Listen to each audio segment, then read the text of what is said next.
Welcome to the Pointing It Out podcast. I am Megan Holmes here at the Needlepoint Clubhouse in St. Louis, Missouri. And I am Melissa MacLeod at the Wool and the Floss in Grosse, Pointe, Michigan. Well, Merry Christmas, my friend. How are you? Yes, to you too. It is definitely 'tis the season right now. My shop is insane, so I'm probably not really in the best place to be recording this, but that's all right. It's like I said, 'tis the season, right? That's why I came home to record it. So, but I, of course, wore like a cute little Christmas top, which you can't even see. So that wasn't well planned either. So, we'll get through. But for those of you joining us for the first time, we are the Pointing It Out podcast team. I am Melissa MacLeod. I'm normally here at the Wool and the Floss, but today I'm at my home in my stitching room with my library card catalog behind me that stores all my threads. And Megan is at the Needlepoint Clubhouse. You can introduce yourself. Sorry. Yeah, Megan Holmes here at the Needlepoint Clubhouse. I'm actually not really in the best spot either, because if you're watching us on the YouTube channel, you'll see that I have behind me, half of a wall is empty, which is not a very good marketing technique. But here I am at the Needlepoint Clubhouse outside of the city of St. Louis in Kirkwood. And did I say that I'm at the Needlepoint Clubhouse? I don't know. I was up way too late last night. I am so glad that I only have 2 children. I'm sorry that you have 3, because of this whole balancing. It's like such a first world problem, but it's like, how many presents do you have and what's inside that present? Yeah. Anyway, so I was up late doing that whole sorting game last night. So gotcha. That's a little of tomorrow for me. So yeah. Although we're having fake Christmas today, and I call it fake Christmas because this is the first year that my children, for those of you who don't know, are 23 and then I've got twins that are 27. And for the first time ever, my son will not be spending the holiday with us. He has been dating a lovely gal named Alexis for a number of years. Longer than that, almost 7 years, I think. And so they are going to her family's for the true holiday. So they came here, they've been here all week, and we are celebrating what I refer to as fake Christmas today, because we will do a Christmas with them, and then we will do a real Christmas on Christmas with the rest of my family. So, I think that we have to remember that just being with people can be considered a holiday, being with people that you love and that you care about. So it doesn't matter if it's on the actual day or not, you're at least spending some family time this season. So that's good. I know we're here to talk about needlepoint, but what I have actually, I was very disappointed about this at first. Now what I have found in the reality of it is it's kind of making the whole season last a little bit longer and a little bit easier, because it's spread out a little bit more. Like, all of his gifts are wrapped and all of the gifts that go outside of the family are wrapped. But I still haven't wrapped my other 2 children's, because I can do that this weekend after phase 1 is done. So it's worked kind of nicely, I have to say.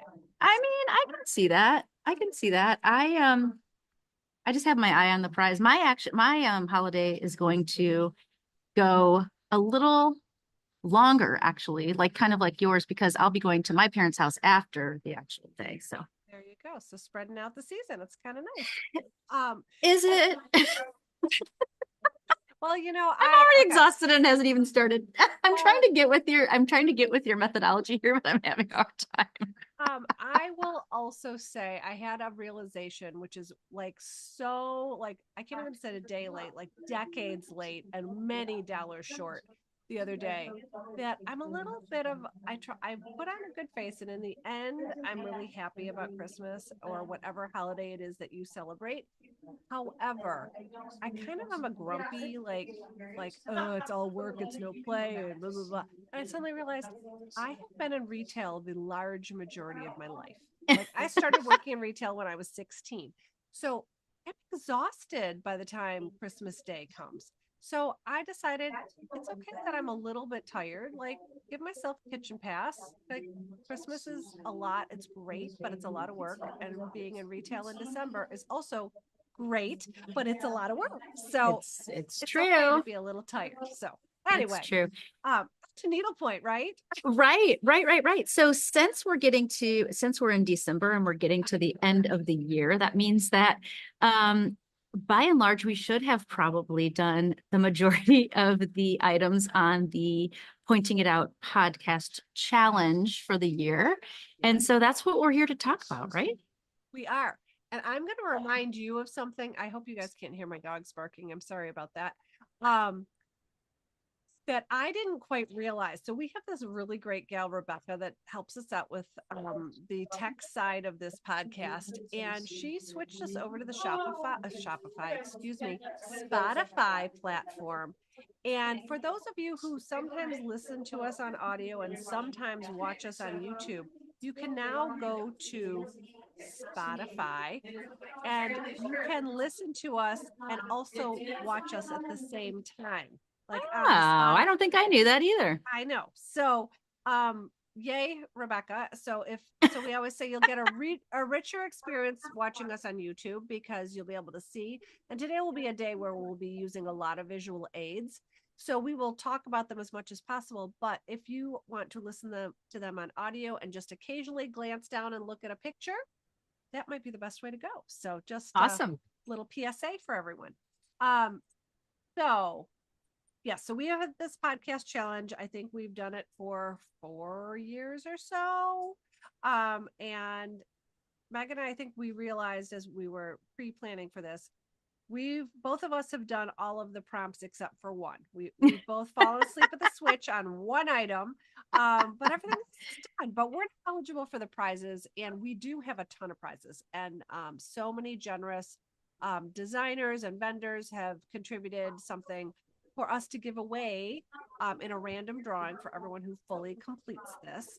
So I'm just reminding everyone now that link to that application, do we call it, whatever we would call it, is on the Putting It Out podcast Instagram bio page. You can get a quick link, you fill out a Google form, and then I have the prizes, Megan has the random number generator, and we will do that in January. Yep, so, that's right. That's fun.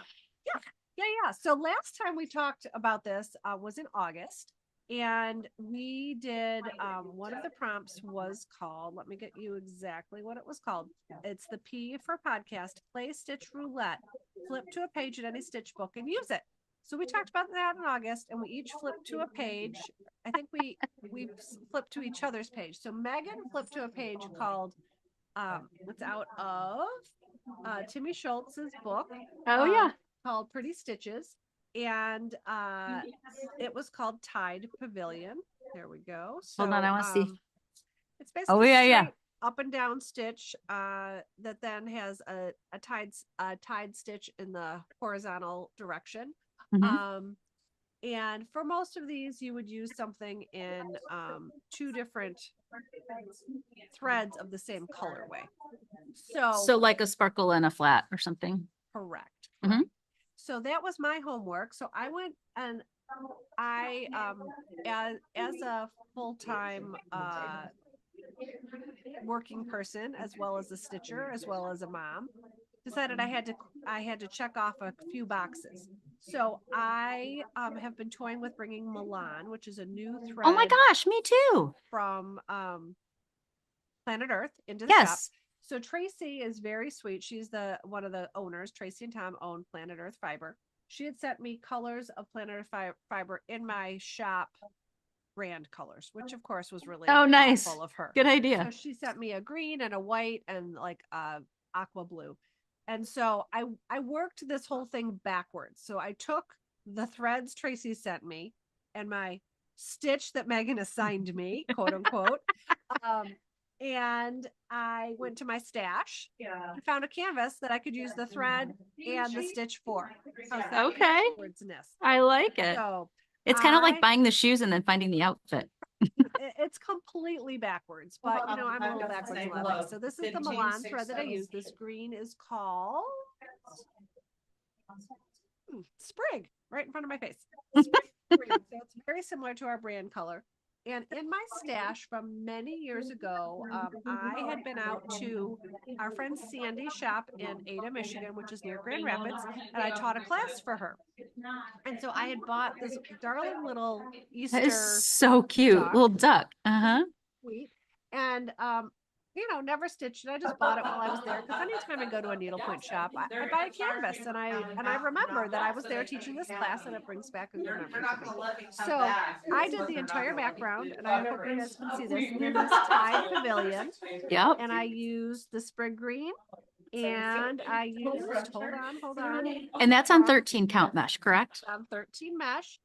So honestly, I was a little afraid that it wasn't going to work out very well because a straight up and down stitch, and I think the longest stitch goes over 6. Yes. So I was afraid it wouldn't have enough coverage. So there's a tiny bit of white showing through, but I kind of like it just the way it is. Oh, so that was not a painted background. No, it was plain. Huh. Oh. No, I think lie. It is a painted background. Because it but it looks great. Afraid that it would show through because over 6 in Milan, I just was afraid might be a little thin, but I think it worked out great. And then I tied it down with green flare, F531, and just really subtle tie down stitch, but I thought it turned out pretty cute. I think it looks great. Yeah, now I'm like, I don't know, 80% done with stitching it, which probably means that it'll stay in my stash on stitch for another 2 years, because that's what I do. I do like 80% and then I set it aside. It's crazy. So, I understand that. I wish I, just for sake of the topic, had the canvas that I started using, Milan. I love it. I love Milan. Too. So as many of our listeners may know, not by mutual plan, but both Megan and I happen to be moving our shops within a couple of miles where our current shops are. At about the same period of time too. At about the same period of time, for different starting reasons. But we both bought a building, and I am guessing you'll have a little bit more retail space. We think so. I mean, yes, in theory, yes. But I don't know if you've started doing your wall planning yet, but it's like how much wall space versus how much fixture space, and where are we going to move things to? And so we've kind of started. So yes, in theory, we will have more space. And in practice, we're hoping to add, we're going to add Milan, kind of sounds like you are too. And we're also going to add Cyclame Plus and Vineyard Merino. So hopefully we find space for it. And we will have more retail space for sure. But for anyone who's been to my shop, it's a little old house with a lot of nooks and crannies, which means it has a lot of wall space. And my new building will have a lot of like floor space in the back, and a lot of floor space. But I need to do some real quick math in the next few days and figure out if it's going to really have as much wall space. So theoretically, we're bringing in Milan because I did love stitching with it. But yeah, I got some math in front of me for sure. You know how I am. You're the math girl. I'm the, we'll figure it out when we get there. Yeah, I got to do a little. There's only so much planning we can do. I know, but we're struggling to compare apples to apples because it's really not. It's very, very hard. So so both of us will be moved by March 31st. I hope so. I might be extending my lease, but that's a topic for another day. It is. Sorry. I really hope you guys can't hear my dogs, because now the mailman's here and they're going nuts.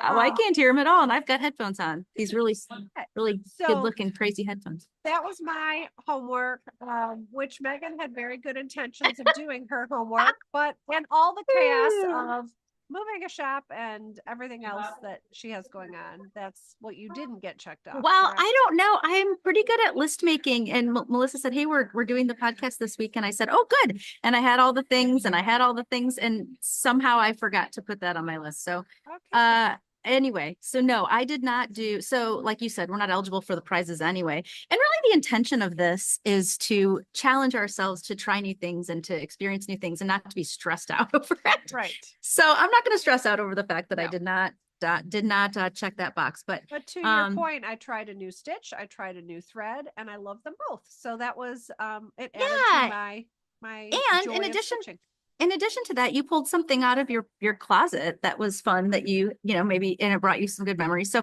that's the whole point of needlepoint in general, is to have fun. Another piece that's 80% done. Cheers. Cheers. So do I, I'm sure somewhere.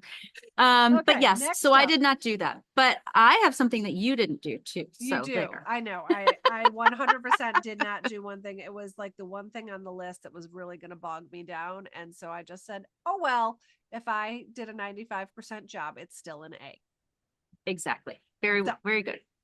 anyway, okay. Next up, we have, well, since we're talking about 'tis the season, let's talk about our stitch giving. So this is something that Okay. I think both of us planned a while ago, but we've never talked about it. And what we mean by stitch giving is we all know that finishing takes a while, whether you do it yourself or whether you send it to a professional finisher through a shop or however you get your finishing done. It is time consuming. And so we always recommend to people, especially December, January, think about what you're going to be gifting next year for birthdays, Mother's Day, Valentine's Day, and whatever, holiday, whether you're Hanukkah or Christmas, all of those things. So plan your gift giving early so you have time to get the stitching done and time to get the finishing done. So I did plan mine later than I should have, but not just in the last couple days. So what did you do this year for gift So giving? so it's funny because up until about, I bet it was just 2, maybe 3 years ago, I was not the type to do, I know a lot of people do, and I know you do this, an ornament per kid per year. And I think you also do one for your husband. I had not done any of that. I was, like I've said before, I've started doing a lot of belts. And so I just found joy in the stitching and I was making myself pillows and and finally somebody here at the shop started shaming me into the fact that I wasn't doing ornaments I've for my never kids. shamed you. I've You never not shamed you. Julie's actually in the building and she was the one that was like, okay, come on, you have to do ornaments for your kids. And I was like, ah. So I've been on this mission to kind of back Oh, make stitch. up for lost time. Yes, Wow. and actually it's been kind of fun and I didn't bring all of that because that wasn't the plan. But this year my plan was to do one for each kid. And it has worked out really well. Because first of all, I'll show you what I did. So I challenged. Cute. Oops, your sound went out. Or How did did my my sound go sound out? go out? Oh, now you're back. Okay. Okay, sorry. I challenged my kids. So my Claire is a huge Harry Potter reader. She's read them I love each it. multiple times. She listens to them and follows along in the book. She just loves Harry Potter. Is the best. Claire's also, you cannot trick her with Harry Potter trivia. She is so good. Anyway, I said to Ward, if you also read Harry Potter, then maybe once, you all have done this, we can go to Harry Potter World. So Oh, hot tip. I thought you were going to bribe them with the ornaments. No, no, no, no. So this was just the annual ornaments for the year. So these are through Moxie Designs and they are the book canvas. And so one is Diagon Alley and the other is Hogwarts.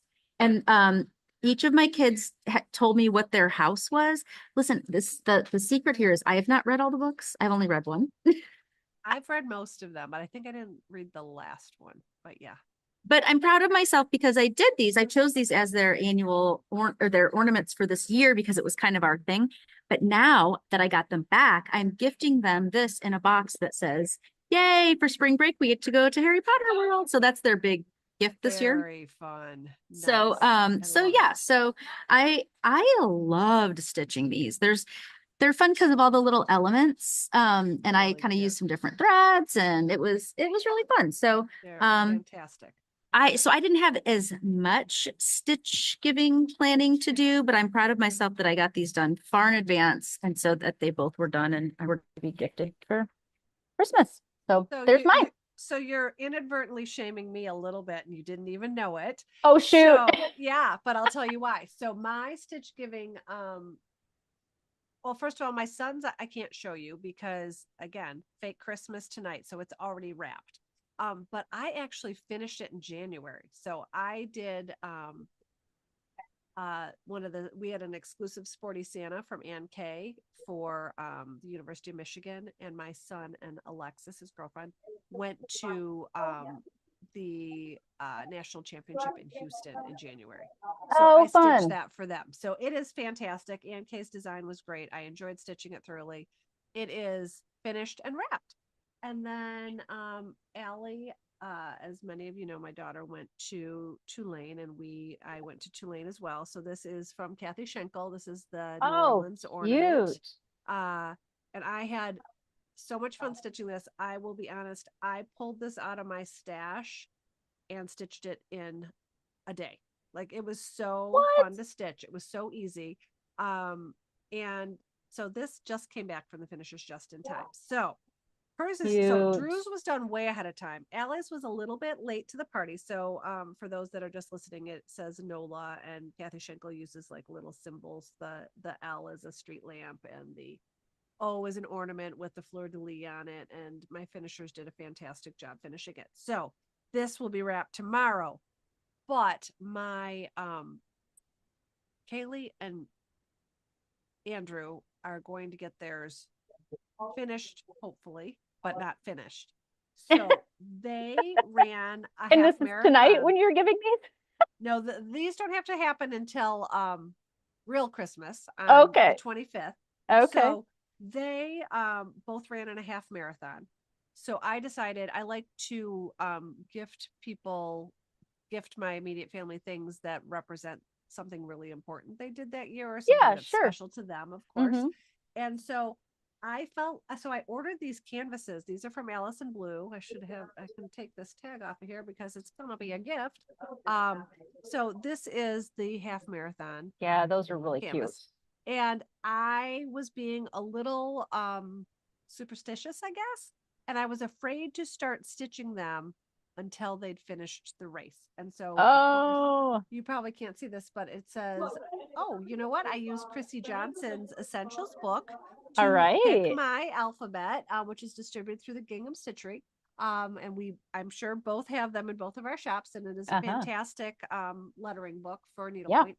So I added Ann Arbor, October 13th, 2024 to this using Chrissy's book. But because I was being superstitious, I felt like I couldn't start these until October. And then, October, and so this is my husband's, and it is done. And you will see this again because this will come into play later on in our episode. Okay. And here's Kaylee's. Oh, you'll get that done. Back. Yeah, it's cute. The irony is I picked a larger scale stitch so it would go faster. And I was talking to a couple people, and they were like, wait, what? Because I said, but the stitch is really confusing to me. It's one of them that like mirror images itself. You turn it. Like, yep. You've been stitching since you were 7 years old, and you still have a hard time with some stitches. I said, yes, I do. Some stitches are just hard for all of us all the time. And I love how it's turning out. But yeah, I've got an internal stitch I need to do, which will go really fast. But the rest of this I need to finish up. Plow through. Yep. I think it will be stitched. The other problem is Kaylee's been around a lot because we've had a lot of family things going on. So I haven't been able to stitch it because she's been here. So yeah, I get that. Yeah. Well, again, no pressure. It's supposed to be fun. So I think it's just sweet that people give gifts of needlepoint. In fact, I also you can do this a different way. I didn't really plan this out, but I sent my mom a couple of things to stitch because she needed a new project. So I mean, that's a stitch giving too. And I planned the project out for her, and I got everything put together so that if you still need to check that off your list, you could in fact still in the next week put something together and give as a gift to someone a project. That's a different way of stitch giving. So anyway, my gifts will be presented. Yours are fantastic. And, thanks. It's fun. So the next one on here is the T in pointing it out. Which is to tear out some stitches, and our prompt was to probably have a whip that's in timeout. So that's the other reason that these are a little bit slow getting done, because as I said, we're going to see this guy again. I was working on this, and I started over here. Let me think about that now. Yeah, I started over here, but then for some reason, and I got up here, I don't know what, I can't even tell you exactly what happened now, but bottom line, this is a pattern stitch. And when they met over here, it didn't meet right. Like somewhere I'd made a mistake. That's the worst. So I figured out that it was really just this small section where my finger is. So, maybe 1 or 2 square inches, not a big deal. So I had to tear out stitches to get back on track. So that also slowed down this guy's progress, which is why I changed to that other stitch on the other one, which is, of course, as I mentioned earlier, fired on me. But Oh, that's so I was looking at that. They are two different stitches. I got you. yes, so It took again, me a minute because I didn't see them so side by this side. is a side smaller scale, Hmm. and this one's a little larger scale, like I said, which I thought was going to be a win for me. Got Um, it. and I think in the end it really is. It's just been a little bit more mentally of a Taxing. challenge, which is Yeah. good because Yep. it's going to keep our mind sharp. Well, so Hopefully. I'll show you mine and I hope it's okay. I'm going to lead into the next thing too. So Of course. I had to rip this guy. So I cute. You I know me and love my this. bunnies. I love this canvas so much, but I tried at least three different stitches. And I am a little crazy where I had started it in the middle and I counted it all out and I had this thing, but I was using an over dyed thread that I really thought was going to be cute. And it just kept taking away from like the all the what was going on here in this like leafiness. Yes. So I think I pulled it out twice. And instead, I am doing a darning stitch, which is our next part of the Oh, challenge. So okay. I don't know if you can see that very well, but as you know, but some people may not know, a darning stitch is just using all straight stitches, either going horizontally or vertically. There's a lot of darning patterns. Actually, this is funny. I'm going to share this story. So there's a lot of darning pattern. I'll finish my thought here. So there's a lot of darning patterns in the back of Stitches to Go, and that's what I ended up using. But I started doing this, and our Diane here, we call her the queen. She goes, well, you know what you need to do? You need to create a carrot darning stitch. And I was like, Diane, I just need to get some stitches in. See how I've only gotten like 3 rows in? Well, there So I is stuck with my Stitches to Go, but it really is relaxing to do a darning stitch. a carrot darning stitch in one of the Mary's Whimsical Stitches books. Is Can't tell you there? which one, and I only know that because of one of our customers did a carrot darning stitch in the background of that Happy Holidays from the Plum Stitchery, Cute. Uh-huh. and I know it came from one of her books, which right now I can't remember which volume. Yeah. So Darning stitches are super fun for that reason. There's a lot of different patterning that you can do with them. Actually, the other patterning, and this doesn't, it's related but not related. The other fun patterning, which is what I was trying to do on this, is the Stitches a la carte books. Those are all patterns with just using tent stitches. So they're not darning stitches. They're more like black work kind of because you don't want to see through. right. But I originally started doing one of those with that over dyed thread and I loved it, but it just wasn't working. And so then it gave me a chance to do a darning stitch. So Well, that's what and I ripped out, I that's think, twice. a little I guess PSA is, sometimes we have customers say, oh, well, why are stitch guides so expensive? Like, Mm. it's just a few stitches on a piece of paper. But what's gone into a stitch guide is the 8 other stitches that the stitcher tried that were a bomb.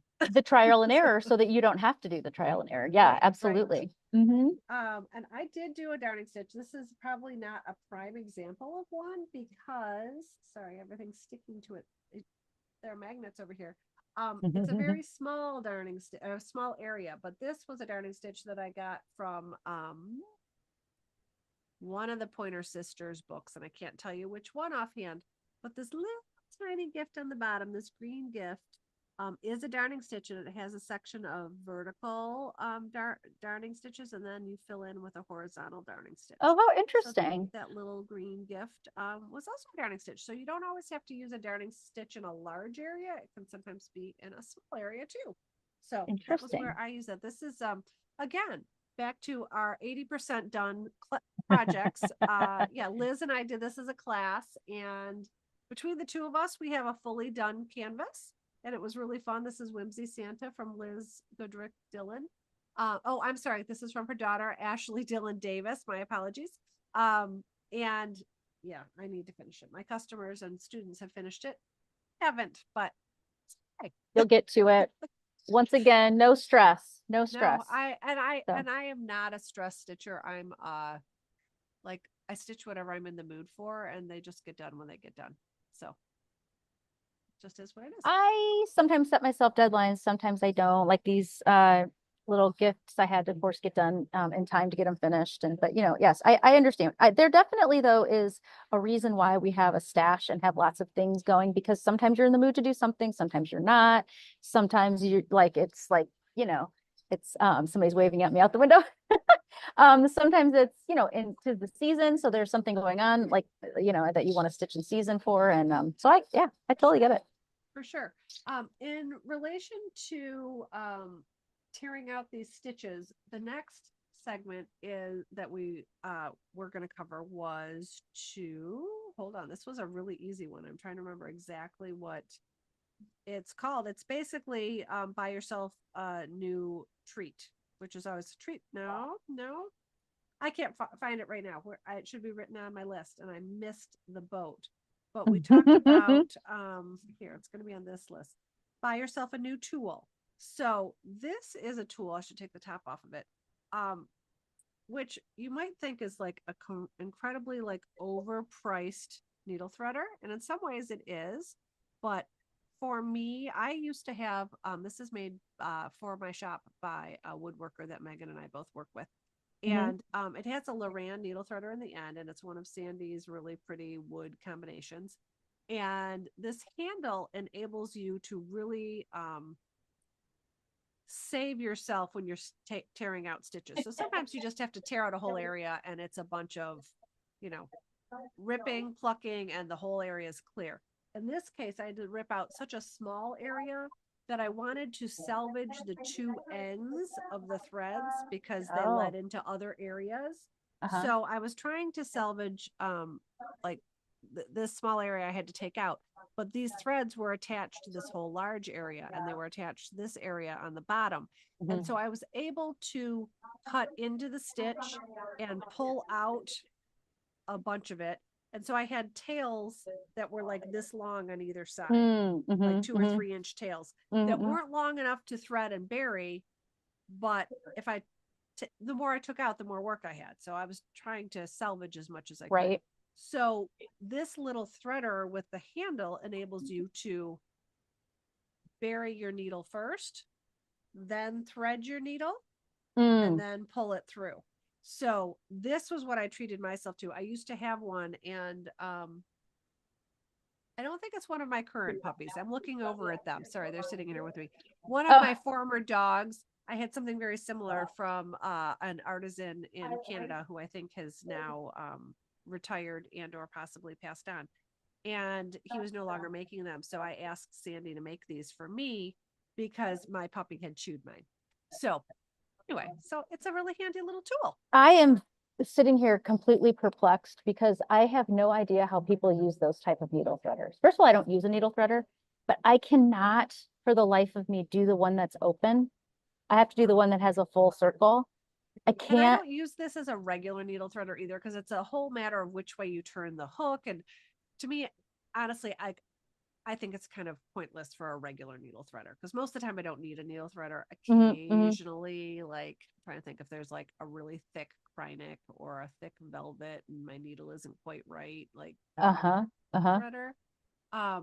But these and actually there's a little tutorial that I just filmed to show how I do this like save. Okay. I'm gonna have to watch that. And you put the needle threader in the way that you can wrap it so you can hook it Pull and it wrap out. it. So I think I understand. I think what I would do in that case is use that little loopy, that little what's that thing called? Tail end weaver. Yes. Like you push it in, and I would just because I like the big opening, and I would throw it in there and then pull it out. Because I think what it has to do with is I'm not talented enough to get my little thing in there that side way and pull it through. And I use the Loran needle, Loran, what's it called? Loran tail end weaver. But sometimes the wire gets kind of wacky because it's so long. You know what I mean? Like there's one's too small, one's kind of too big, but it's just whichever one works better, but they both get the job done. I just think it's amazing that we have so many different tools at our disposal just because, you know, there's a need for all different types of tools. Kind of amazing. So, and some of them aren't technically necessary. They just make our stitching life easier, more enjoyable and relaxing. So so that was my tool that I treated myself to. I didn't know that was part of what we were talking about, so I don't think I have one. Well, I can guarantee you. I'm like looking around to try to see what I bought myself. But I can guarantee you've treated yourself to a tool this year because I know for sure you bought a cute pair of new glasses not too long ago. Did I? Yeah, because we were talking some other time on Zoom and I said, you have a Oh, sticker on your glasses. They were super cute. that's right. And you want to know why that is? If anybody wants to know my drama, I am a really struggling to see these days. I think it's because I turned 45 and like my eyesight has like plummeted. That's the magical age. Like you're fine, and then all of a sudden, like you're like, wait, I could read this medicine bottle yesterday, and today I can't I read it. cannot. And it's gotten really bad. Like my distance vision used to be, so that means what, I'm farsighted, and now that's gotten bad too. So I will tell you, USPS, I kind of feel like some of the stitchers that call us and say, or some of our customers and say, my package is now at, in Timbuktu and it was supposed to be in Timbuktu 3. And now, I've been following my new glasses around the world. Not really, but it was like this sorting facility and that sorting facility. So yes, so I bought myself new glasses because they were a different strength for contacts, and now I'm waiting for glasses. So it's a journey. It's a journey. Always, And I'm just always wearing strong readers now to try to be able to see what the heck's going on here during this podcast. So do what you got to do. I know, right? So yes, you're Okay. right. I did buy some new glasses. So That's we funny. talked about tearing something out and our new tools. We talked about darning it. One other thing on our list was to challenge yourself to self-finish something. Do you do any of your own finishing?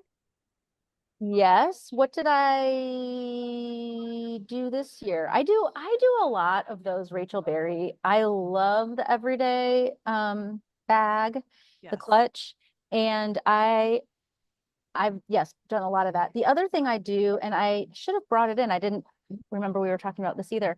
I do picture frames a ton. In fact, this one is going, I have it marked because I think it's either a 4x6 or a probably a 5x7 picture frame that this piece is going into.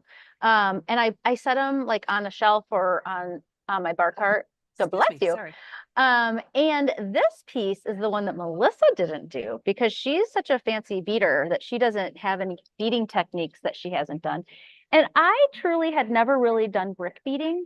Oh, it's the best. It really is. And in theory, I knew what it was. And Right. but I just had never actually done it. So I stitched the area around this real quick so I could do some of the at least one of these hearts in brick beading. So So cute. Love there's it. my brick bead. Love And it. Love it. I'm still gonna stay firm in my I would rather just use sparkle thread than That's bead. okay.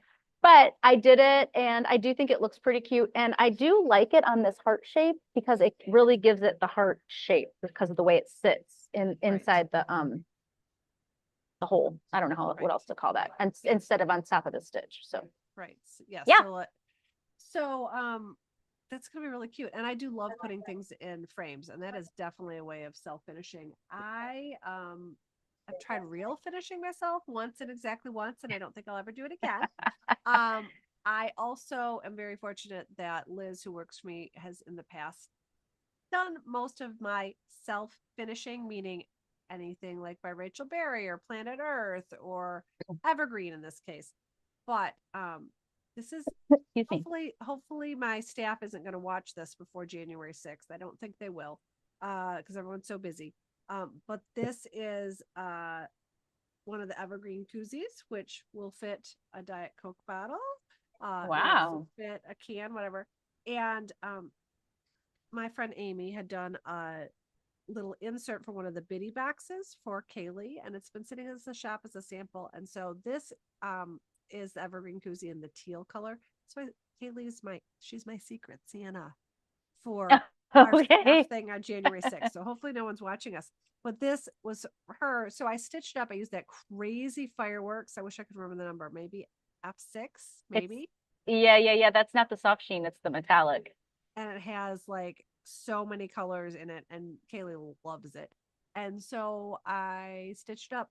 But the miracle of miracles was I actually put it into the koozie myself, which shouldn't be a Well big done. deal, but I was very proud of myself. So Good job. check. So I couldn't ask Liz to do it because it was part of the Secret Santas. Anyway, so that was my self finishing. Good job. And then I think next up, we, in past years, we've done this challenge before, which was to have a shop or a friend mystery kit something for you, meaning take a canvas that you're planning on stitching and ask somebody else to stitch it either from your stash, your friend's stash, from a shop, have a shop do it for you, whichever case it may be. So Megan and I did it for each other before. And I think That was fun. I finished, I think all of mine. I think. Your carrots? Yeah. That was fun. My little Claire and Ward in their winter hats are finished too. Maybe I've shown that, but yeah, it's actually finished and it's at my house. Yeah. Yay. So this year we didn't quite get our acts together to ship each other something. So I had Kelly at my shop mystery kit something for me. Okay. And I haven't opened it yet. Who mystery kitted for you? Well, I bought a kit from our pal Meredith at Flying Needles, and I haven't really had a good chance to look at it, so I can pull this out too. I think I was like, oh, yay, it came. That's what that is. But I haven't really had a chance to look at it. So she was selling this kit. She wrote a stitch guide. Meredith is a beautiful, beautiful stitcher. She sure is. She's the auburn haired stitcher. Uh-huh. Right? As her personal Instagram. And then she, of course, owns the Flying Needles. Yep. So I actually bought the whole thing. So I bought the canvas. It's a Associated Talents Easter house. And then, of course, it came with a stitch guide, which I'm super excited about. Love. And she's got, wondering if there's anything in here I haven't used, which would be kind of fun. But I love an overdyed. Oh man, there's beads in here. Of course, darn it. Go girl. You go girl. You can do it. But this is really darling. There's a lot of different textures and some sparkles. And ooh, this looks like an interesting. Oh, is this? Yeah, 9032, the Easter grass Krynic, which is fun.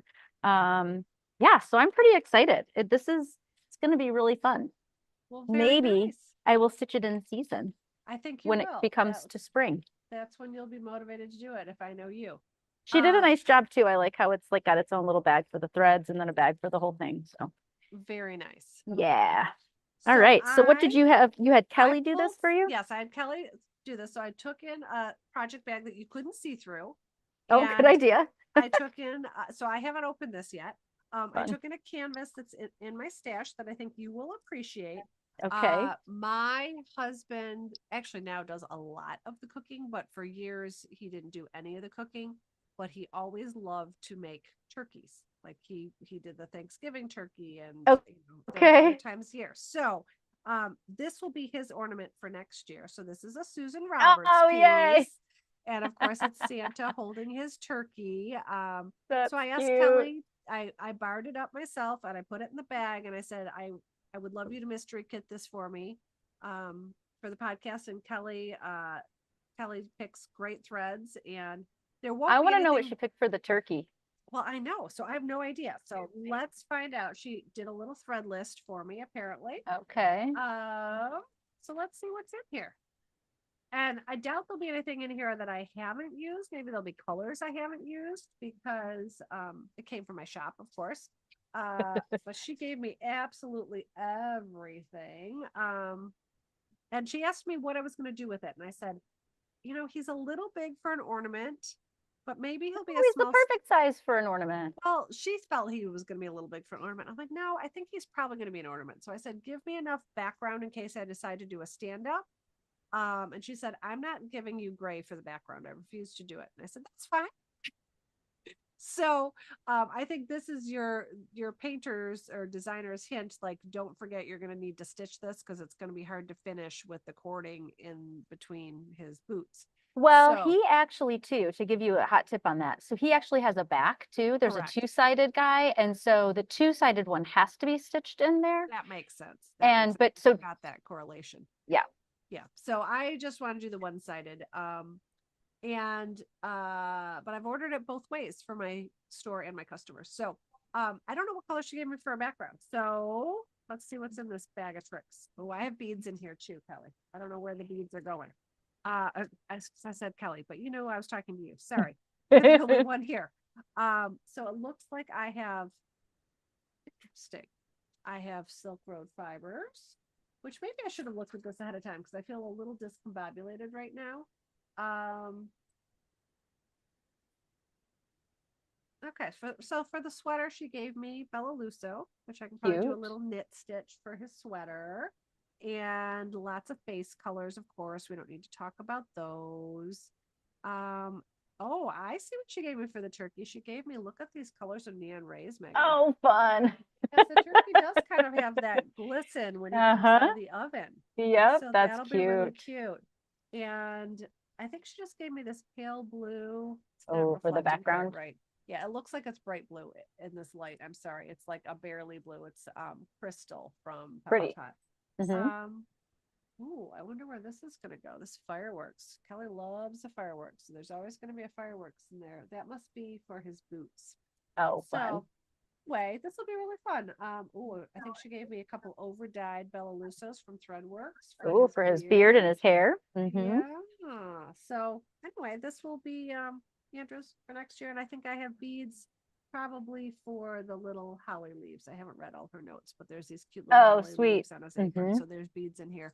So yeah, so and I think his apron's going to be in this one of my favorites, soy luster and blizzard, because it's a super white thread, which is Great. hard sometimes in needlepoint to find. Really Yep. So yeah, that's what she sent me. So that'll be really fun. And this So fun. again has been in my stash for probably 2 or 3 years. And I think I bought them before you owned Susan Roberts, when it was just Susan Roberts, her very own self. So this will be fun to stitch this year. That's so funny that your husband likes to make the turkey. Loves it. And I just swear to God, everyone who eats his turkeys is like, he makes the best turkeys. He tells me they're really easy. I've never made one. They seem really hard to me. So, you know. Listen, let him do what he will do, right? Well, like I said, these days he's doing more of the cooking than I am. So I'm feeling like a very lazy, lucky partner in the game. So very good. Yeah. So I think if that is, I think I did everything on the challenge list except for the beading. I think you did everything on the challenge list except for the stitch roulette, which honestly, if you really want to check that box, I know you have time before the end of the year. Yeah. Yeah. I might just focus on what I already have. Well, the point of stitch roulette too is many times, like I said, I did it completely backwards. Most of the time you would have a canvas in front of you that you're actively working on, that you need a stitch for, and you just go for it. And sometimes it makes sense to do it in something like Stitches to Go or Lone Star or Stitch Landscape or Stitches Ins and Outs, where there's 6 choices on to a page. So you can flip to that page and be like, okay, one of these 6 will work in this space. For sure. So yeah. gives you a little more flexibility and maybe inspiration, which is really what it's all about. So indeed. Yeah. Wow. So now that we've gone over that, I think next time we meet, we will probably pull names for the prizes. And you started off by saying that. Yeah. And it will be the beginning of a new year. And who knows what's in store? Yeah, we get New Year's yet to come. We can't worry about 2025. It's still 2024. Not yet. Although I have to say, the other day I said, I'm ready to start stitching Valentine's Day. And everybody was like, what? Keep basking in the end of the year holiday. And I was like, I don't know. I'm kind of ready. I don't know. I like new, fresh starts. Back to the fact that December is a fantastic but tiring month for the retailer. So that's a true story. That's very true. And for the moms and for the grandmas. And yes. For whoever's making Christmas happen at your household or Hanukkah happen at your household. So it's a lot. It's all good, but it's I always say January is the mommy days, meaning that it's the first time probably since May that a mom actually gets time for herself. So yeah, that's probably true. A younger mom. So that's true. At the beginning of school and Halloween and Thanksgiving and Christmas. You're right about that. I hadn't really thought about that, but you're right. I always looked forward to January when my kids were your kids' ages, because I'm like, there's finally some time for me now. So yeah, as long as it doesn't snow and everybody's holed up inside, that's the only other problem. But let's think of the bright side of things. There's a great canvas we have here that says "Go play outside," and it's got a snowflake on it. There you go. That's what it's all about. Well, good to spend time with you, my friend, and Merry Christmas to you. Merry Christmas and Happy Holidays to everyone who's listening to us. Thank you for spending your time with us. We appreciate that. And I hope everyone finds some time to stitch over the holiday season. Same. I agree. Let's do it. Take care, dear. Thank you. You too. Bye-bye. For more information, please visit us on Instagram at Pointing It Out Podcast or subscribe to our YouTube channel at Pointing It Out Podcast. Shop online at Needlepoint Clubhouse by visiting stlneedlepoint.com and follow us on Instagram at stlneedlepoint. And visit the Wool and the Floss online shop at woolfloss.com and follow at Wool and the Floss on Instagram.